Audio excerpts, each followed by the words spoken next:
I forgot how he worded it, but he was basically saying something like, when a girl is born, it's not really for your house. It's like later for like someone else's house. And it's like, what the fuck does that mean? That's not true. I'm going to my house all the time. Yes. Hello, clowns. I'm Ami. I'm Yu Chen, and we're the hosts of Clown Vibes Podcast. We're two best friends who are chronically online and get together weekly to laugh and discuss all the clown behavior we see on the internet. And there's so much. Truly so much. We're so glad to have you here to clown around with us, and we hope you enjoy the episode. Hello, clowns. How is it going, everyone? Is everyone as exhausted as we are? Probably. I think everyone is so tired these days. And I don't know, like, if it's because it's summer and so hot. I feel like I can never catch my wind. I'm always tired. I know. But in the winter, I'm, like, tired of being cold. So, yeah, I don't know. There's no winning.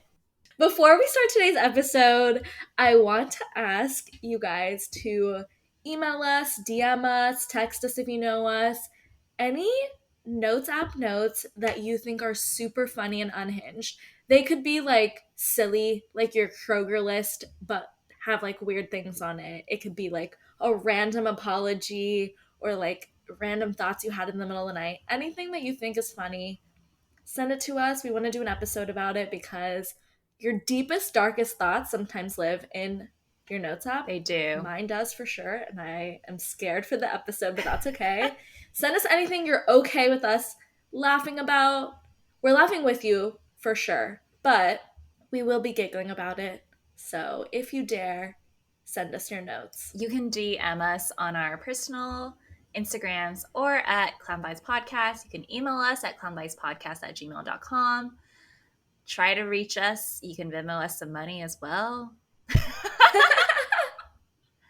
Any way you want to contact us works for us.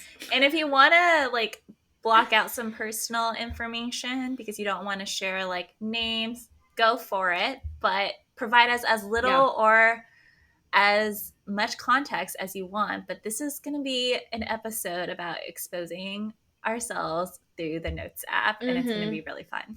Yeah, I'm scared, but it'll be funny. Okay, on to like a fun topic for this week. Okay. People are just, I feel like with the internet, I don't know if it's the heat, I don't know if it's just how the internet has evolved, but people are out here exposing themselves constantly. Yeah. I mean, we do this on Clown Vibes all the time. Like, we're all about exposing ourselves. Okay, that's true. And I didn't think about it that way. But is that just like a trend now? But, okay, there are different levels of exposing yourself. And I just feel like everyone has become too comfortable with the internet.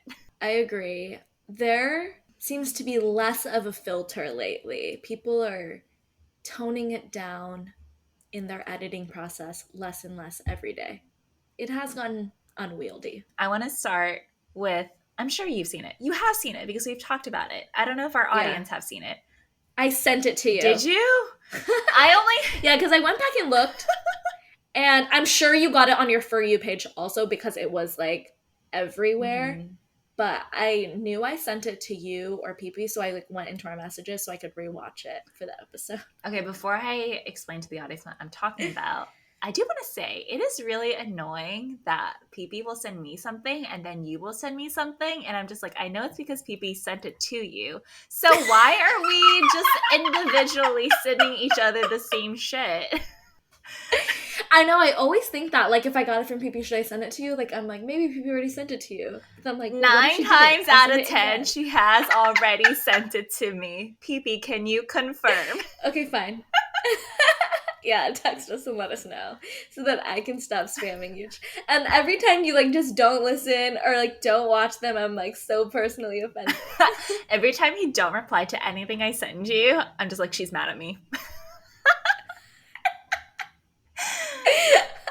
Okay, anyways, tell us about the TikTok. On to this TikTok. Okay. So this girl is out here exposing herself by basically sharing the screenshots of her text between this guy that she hooked up with 9 years ago. And basically, she's just like trying to re enter the chat, like hitting him up saying, hey. And he was like, who is this? And she's like, oh, it's so and so. And he blocks her.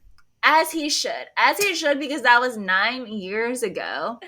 She, in her original videos, like, WTF. So she finds his Venmo's him like a cent and is like, why'd you block me? He unblocks her and is like, what do you want? And she's like, oh, just seeing how you are. And he's like, I think you're a weirdo. does he block her again? I think so. Which is fair statement. Yes. The audacity, or like the confidence actually, to Venmo him asking if he blocked her is bold. No, I don't think it's confidence. I mean, it's next level. It is confidence, is it not? Okay, well, this is going to be related to our main topic today. I don't think it's confidence. Yeah. I think it's sheer, like, you thinking too highly of yourself. It's her ego. Okay. Because I recently had this guy in my past reach out to me. I mean, I mentioned this to you. Yeah. I had removed him from my Facebook because I was just like, I don't want to see this. I don't even know why you're on my Facebook. I had removed him on my Facebook. Literally the next day, he texts me.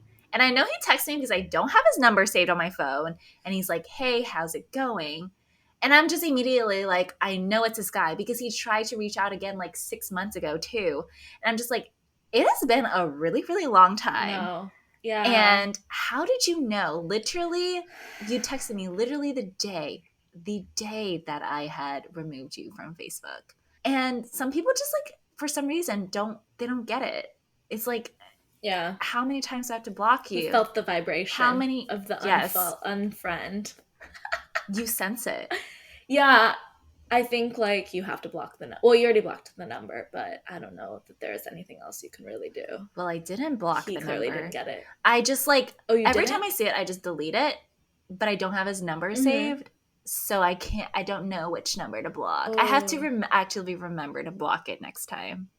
Yeah. When he sends you the text, you have to just block that number and then delete it. And, you know, there are certain types of people that you just know you'll hear from again.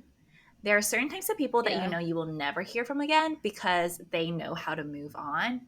And then there are other types of people, and maybe we should do an episode on this, but like he is one who I just know will be back into, I don't know, my energy circle in the future. At some point, yeah. Okay, a more fun topic. Is this fun? I don't know. But another really wild exposing yourself this week. So like this month, the one person that's like pretty popular on TikTok is this girl who had a baby with quote unquote some random man from Atlanta. And that's what she calls him. She never says his name, never says personal details. But basically, like when she was 21, they got pregnant. He's much older than her. She was supporting him, and then he bounced. And so she just talks about him like kind of as a joke. She made merch because her videos went viral. And then this week, he posts a video himself saying, I'm the man, and like trying to excuse stuff, whatever. I didn't watch his video because I don't want to give him the listen, and nor do I care that much.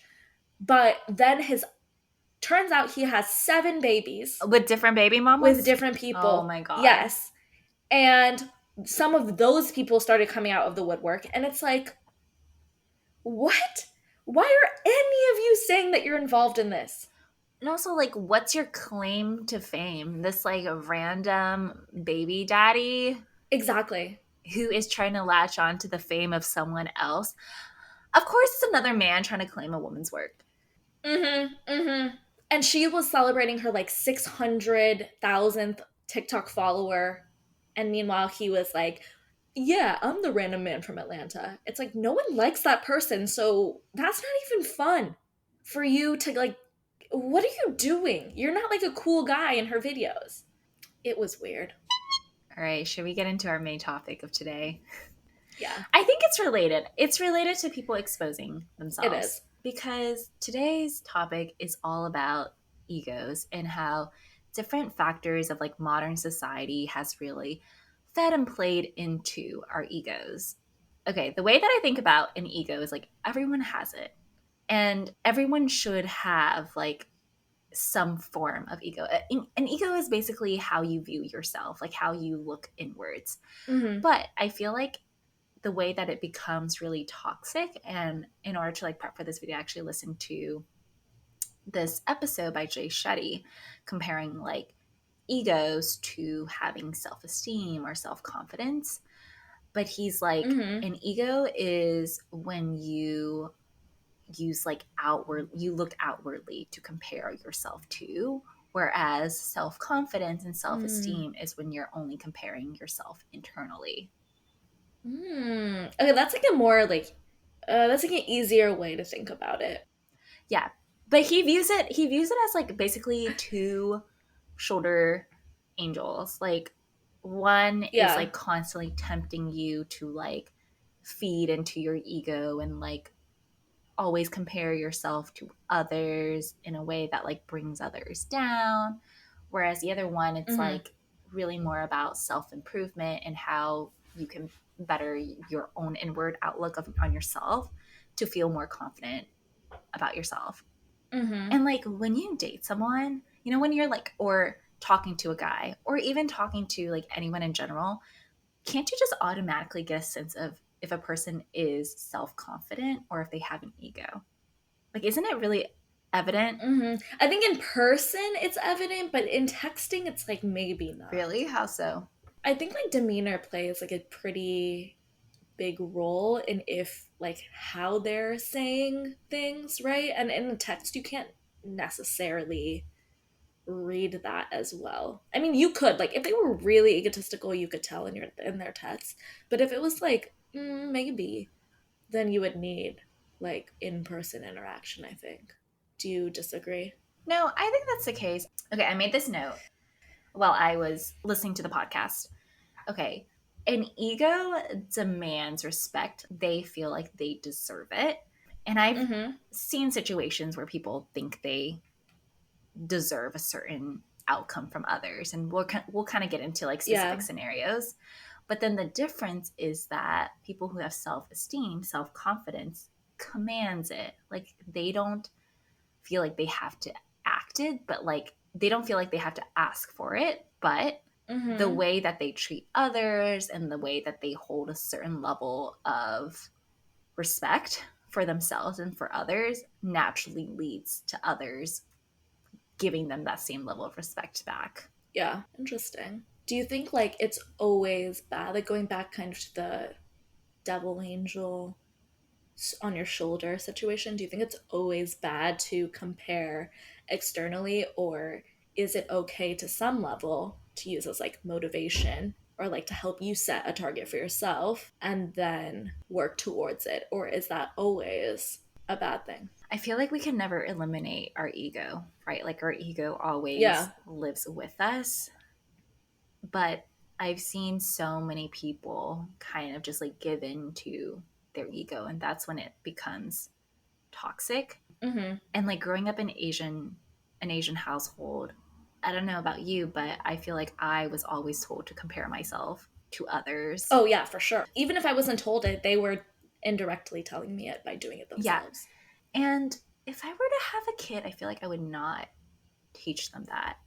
Because if you are not taught the right Yeah. tools to like understand how you're feeling, which probably growing up in an Asian household, you're not, that can really Yeah. easily feed into your ego. If you're successful, like you're going to start thinking that you're hot shit. And you're not going to really Mm-hmm. understand maybe the level of privilege that you've been given to be able to get to where you are today. Whereas Yeah. now I feel like because most of us are in our 20s or 30s living independently, maybe away from that type of culture, we've been given the opportunity to develop more self-confidence based on our own Mm-hmm. achievements. Like I feel like it's very easy for Asian kids growing up in like an Asian household where they're told to constantly compare themselves to others to either become Yeah. really egotistical or have really Mm-hmm. low self-esteem because of that. For sure. Yeah, and it's always hard because even if you do feel like you're better at this or that, there's always something else that your parents or family can point to. That's like, well, you're not good at this part. And it's like, okay, not everyone has to be good at everything. That's like so unachievable. Yes, if I ever have kids, there's absolutely no comparing that will go on. For sure. I feel like we've really digressed from our main topic here, but Yeah. all right, let's get into the fun part. Okay. The topic of this episode really came about because we were just like, why do people have such big egos during very specific scenarios in life? So we wanted to talk about and clown about some of these scenarios. Oh my gosh, the most clownish topic of all, dating.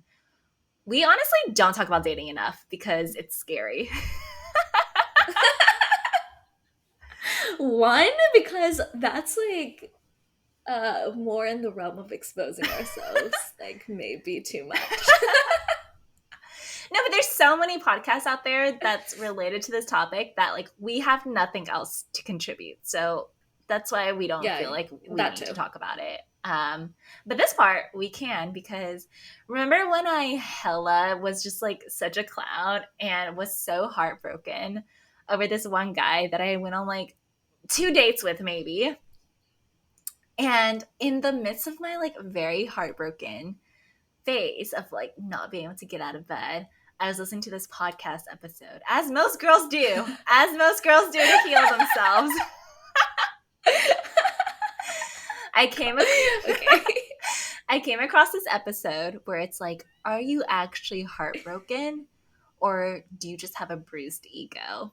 And I'm just like, Mm-hmm. ding ding ding. This Yeah.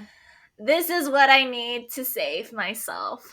And she was absolutely right. So basically the premise is in order to be heartbroken, there has to be a lot of depth and Mm-hmm. time and basically a relationship built between you and this person. A real relationship, not the fake Yeah. scenarios that you've obviously created in your head. Create it in your head. Mm-hmm. Those are more fun, Yeah. so. But the first part, heartbroken, like that's when you've developed that relationship that leads Mm-hmm. to heartbreak. But the bruised ego Yeah. part is like your ego has built these scenarios into your head or built this like trajectory into your head where you feel like you deserve certain responses or actions from this person that honestly this person owed me nothing, I owe them Mm-hmm. nothing because we barely knew each other. um Yeah. and that's really hard for us to tell when it comes to dating. And I think it Mm-hmm. has a lot to do with the way that modern dating has really shaped itself. Like, there's this constant need for validation. You're constantly supposed to be dating and having a roster. And just rejection Yeah. itself is so difficult with how rapid pace and surface level dating has Mm-hmm. gotten that like I feel like our ego is constantly trying to play catch up and protect ourselves. What do you think? Yeah. It's like all a game of ego when you are meeting people once or twice and it's not really going anywhere multiple times. And you reminded me of the story very kindly the other day. But like when I'm I glad you first forgot moved about to it. Dallas, I forget about everything, you know. It is my true coping mechanism in life. But I was dating this guy. Dating is like so generous. We had been on one date and we were making plans for the second date and he worked in like a hospital or something, but my text to him was green. And it was like a okay, what time, like whatever, like trying to solidify the plan, which we had already talked about. So I don't know why I got so like freaked, but I was like, he blocked me. Like the text is green. That's the only thing it could mean. Meanwhile, I went to the hospital on Thursday, to get my blood work done and had no service there. So I was like, Ummy, you're so dumb. You're just hurting your own feelings left and right. It had been 2 minutes. But just because the text was green, I immediately texted you and I was like, I'm blocked. Moving on.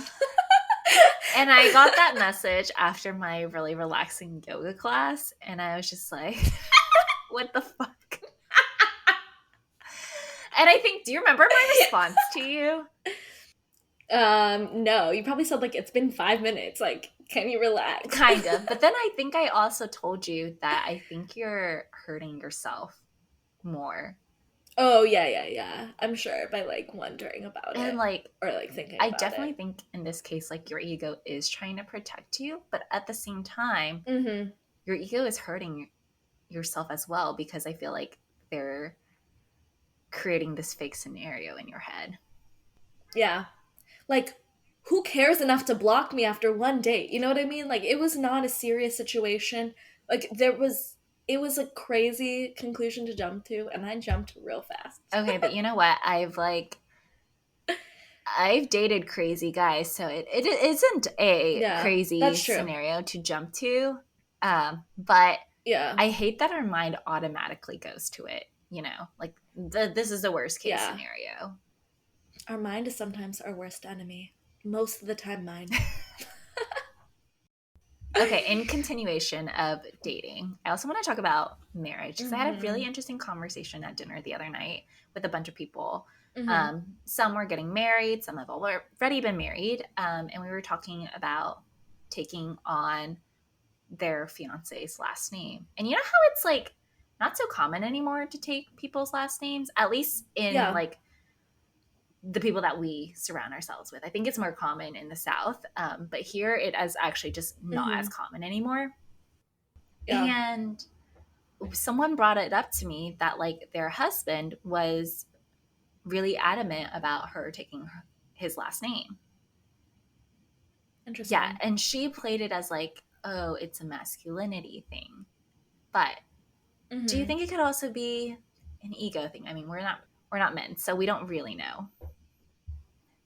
Yeah, I think it's an ego thing. Like, I don't even understand what like the masculine part of that is. It's like just tradition, right? Like, I guess they do feel entitled to that happening, right? Like, I have seen so many "Am I the asshole" posts of the guy being like, or the girl being like, "No, I don't want to take the name," and suggesting like, "We can take my name," and then the guy's like, "No way." So if you want the same last name, then you have to be willing to compromise. But the fact that like the man instantly was like, no way, I'm not giving up my identity. Mm-hmm. Shouldn't we have that same visceral reaction? Like, no way, why would I give up my Yeah. identity? I think it's like society. Like, I went to a wedding a few weeks ago, and the like priest said like a girl is never like the family's like I forgot how he worded it, but he was basically saying something like when a girl is born, like it's not really for your house, it's like later for like someone Uh, else's house. And it's like, what the fuck does that mean?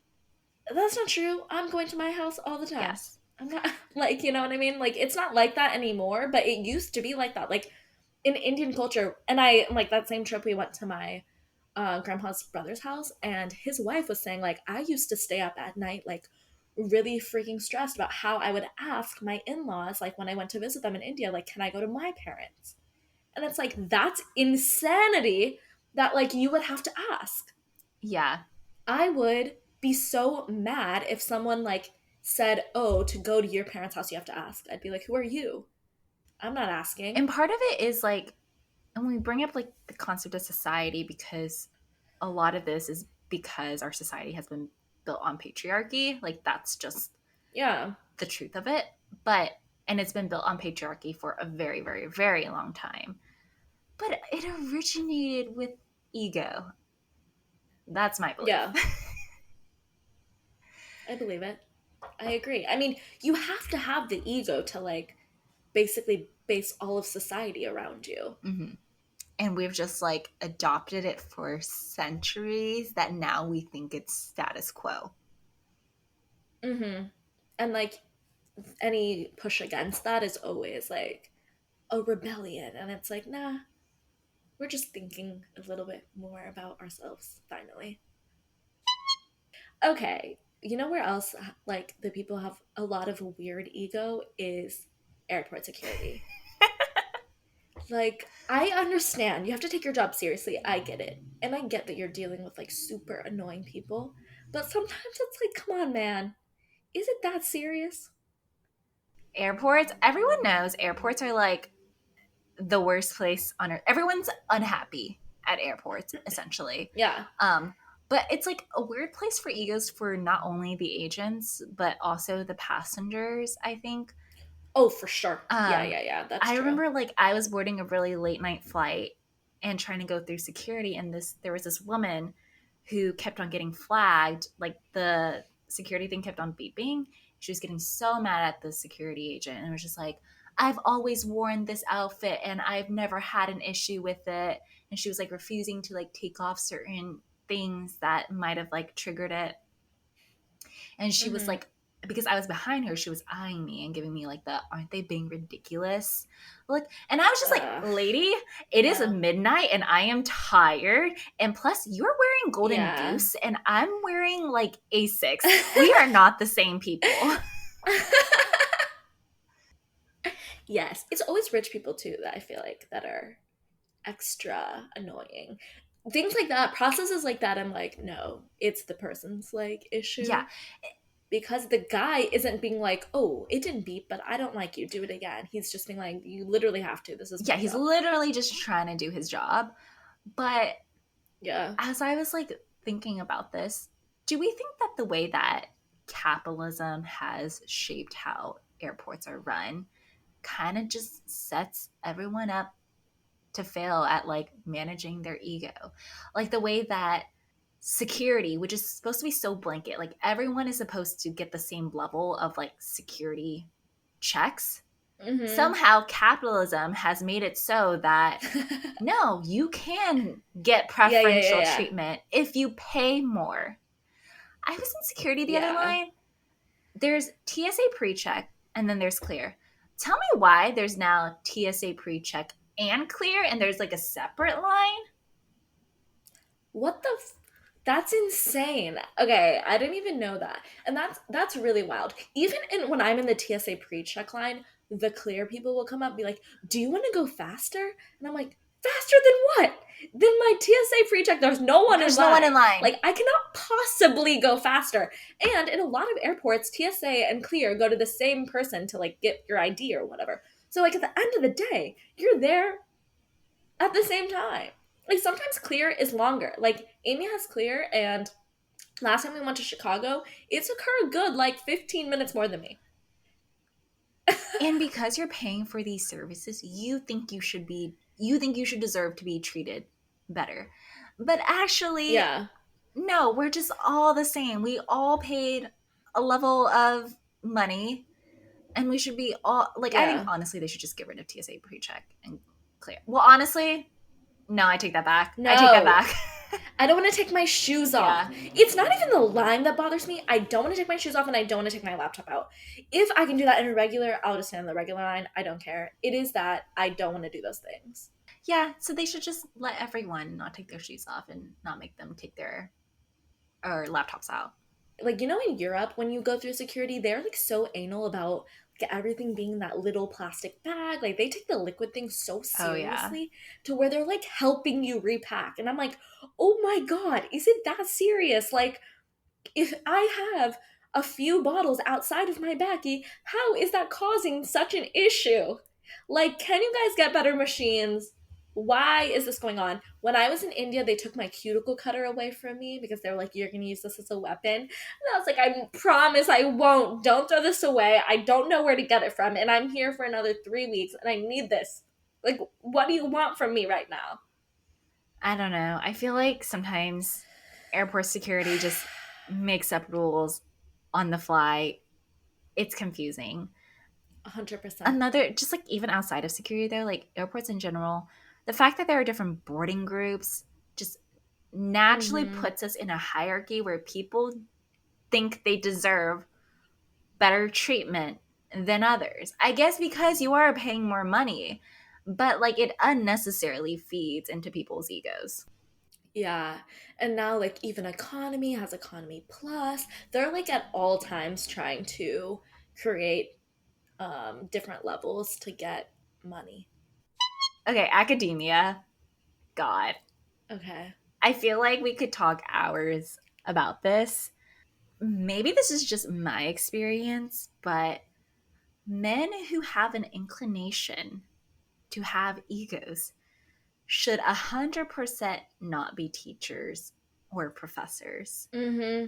Because the way that I concur. society has structured like teaching and how you're supposed to look up to your teacher and they are instilling knowledge on you just feeds into people's egos like so unnecessarily. And you can just like immediately tell when certain people are just like they love it. They absolutely love it.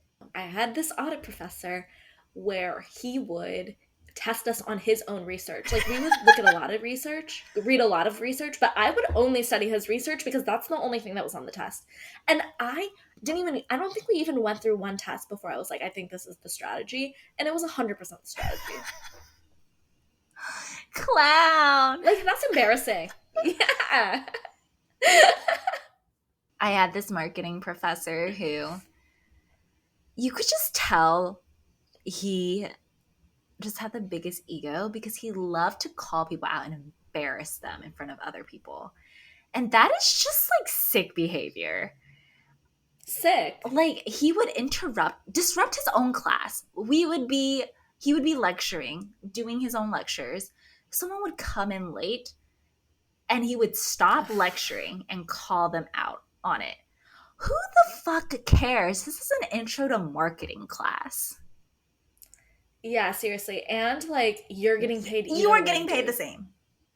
Yeah. If someone is in the back, things happen. Texting, like who cares? Yeah. I feel like every single class there is at least one person he would call out. And it's just like, dude, you're making me not want to respect you. Like that's not respectable behavior. Yeah. And both of these professors, I think they're still at UT. I think so too. They're probably playing the school politics like so well. You know what I mean? School politics it runs deep, like so deep. Yeah. Like academia politics is probably just as complicated as like our government politics. Mm-hmm. Which is crazy. And like I feel like these type of people, they would not do well in the workforce when when they have to like compete for attention, and we have to compete for promotions when you have to prove yourself. Whereas in academia, like you're given a class, and if you have tenure, it doesn't even matter how well you teach. Like you're there forever. I feel like we've witnessed that firsthand, as many people I'm sure have. Okay, another place that I think people have egos for what is in the service industry. In retail, in customer service, both sides. I sometimes have an ego for what on the phone. I wanted to bring that up. Because is it an ego or is it just like self-confidence and you know what you deserve in terms of the service that you're receiving? Okay, and because for the audience, Ami and I are very different in the way that like I am super afraid to like be mean on the phone, to like demand something. Anytime I have to call customer service, I'm like, Ami, what should I say? If Ami and I are in person, I'll give the phone to Ami. Some of the stuff that Ami asks for is literally wild. Remember at Yosemite when you reschedule? No, you gotta tell the story. Okay, so we're at Yosemite and we're just laying by the pool. Eugene is swimming and I'm looking at my phone. And my flight on the way back from SF was a red eye, and I did not want to take it. So I was looking at a way to change my flight. I accidentally was looking in August, and I was there in July, and I accidentally, I was looking in August somehow. Well, first of all, the app naturally led me to August, which makes no sense to change my flight. But I was looking and I saw, oh, my flight is actually $40 cheaper. Let me change so that I could get the credit. To save $40. I don't know if it was even 40. I think it was 30. So I changed my flight. Then I'm looking at it again. I'm like, August? How did this happen? And I immediately call them and I'm immediately like, you guys, I made this mistake. I don't know what you can do to help me, but like, I need to get on the flight on Wednesday at midnight. Like, I don't care. Just get me on this flight. And they did it. And I kept my credit. Okay, but when you're nice about it, I think it's fine. But like, I don't know why, but like if I were put in the same position, I'd just be like, I gotta pay the change fee. Like, it doesn't even occur to me to call and ask. I was so nice on the phone. I was like, yeah, I like messed up. And this like really confused me. Can you just help me? And they were like, yeah, no problem. No, in the service industry, what I think is really confusing and a gray line for like an ego is what you individually think you're getting in the service and what you think you're paying for.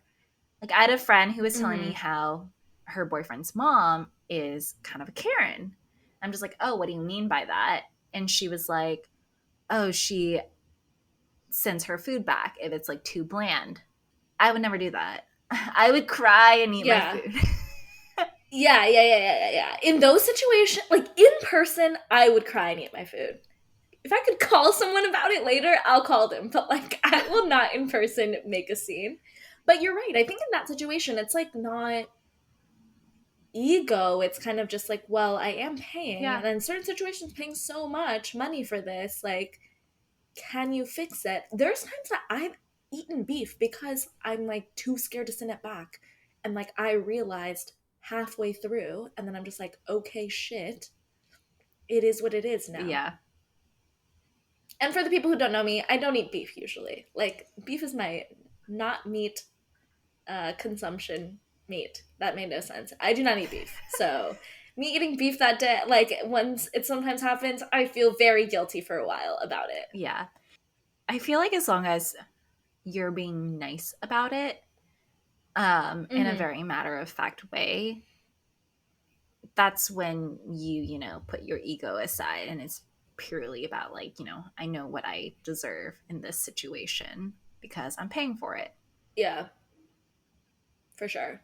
I think when it gets like really out of hand is when people are doing returns and they're like demanding so much stuff. Yeah. Or like retail employees, like them being like, you're not providing the right service. Let me speak to your manager. Have you ever tried to return something past the return policy? I don't know. Probably not, actually. Have you?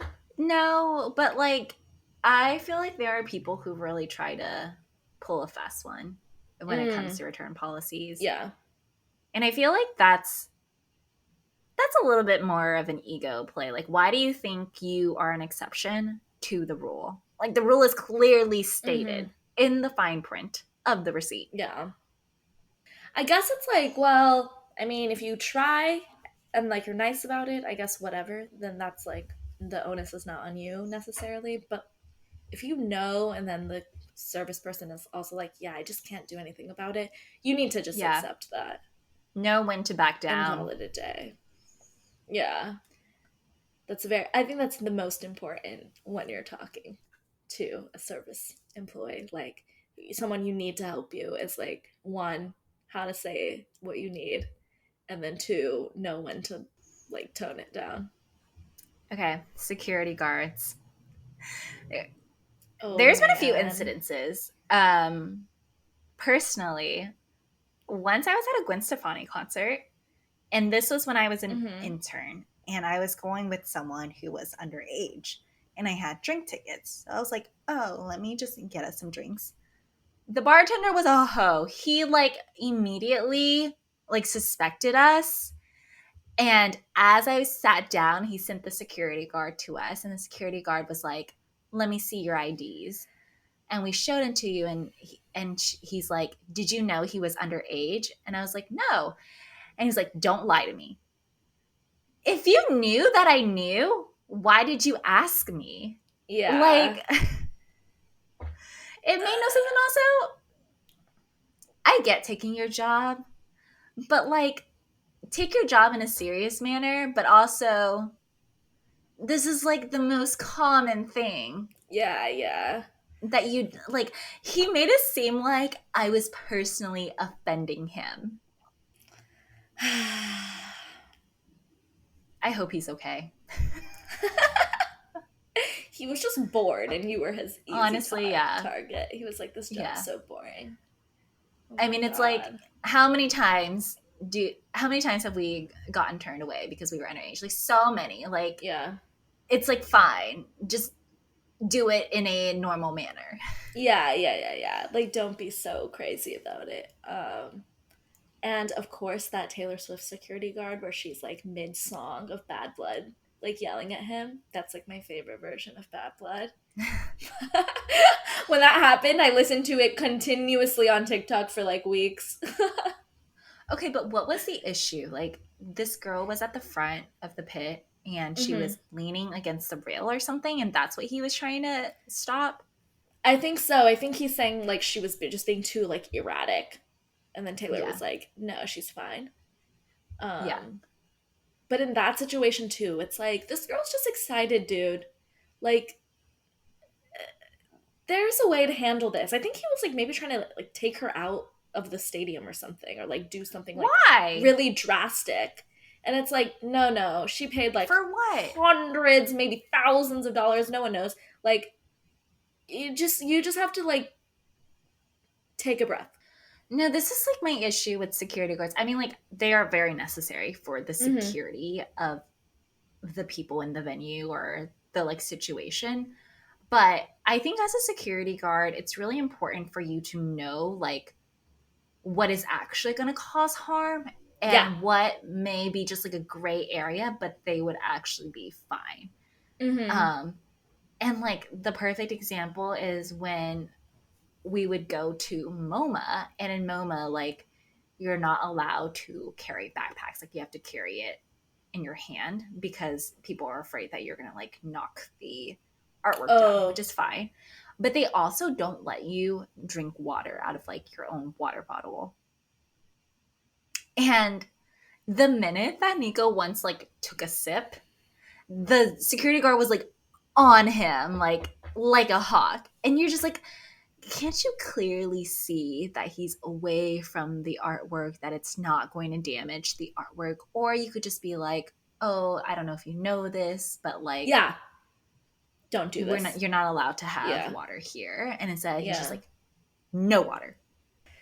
Which is very off-putting. Like, even, I get you have to do your job. You're supposed to like monitor this. Just be nice. Like, everyone is a person. Like, you do not have some, like, weird power over this room. I mean, you may think you do, but it's okay. Like, this is just your job. I'm sure you're not getting paid enough to care this much. Exactly. Like, know when to flex and be a human about it. And our last topic, driving. Road rage is so real. I'm actually really a not nice driver because I will just go to the front and cut in. Like, I just have no patience. And I really learned that from my mom. It's because it makes me so angry people don't know how to drive correctly. And you're not like actually supposed to like wait to merge. You're supposed to like keep driving, then merge. Like, that's how it would make the most sense. And I'm just gonna cut. Like, it is a character flaw. I don't care. It is my character flaw, and I will live with it, and it's fine. Okay, my honest opinion on Ami's driving is she's a little chaotic. I'm safe usually. Like, I mean, like, nothing has happened, but I am sometimes an aggressive driver, and I understand that, and I'm not working on it, but I should. Thanks so much for listening. You can follow us on all social media at Clown Vibes Podcast, or email us at clownvibespodcast@gmail.com. And if you like our show and want to support us, please like, subscribe, and give us a rating and review. That's it for today. Bye, clowns. Bye, clowns.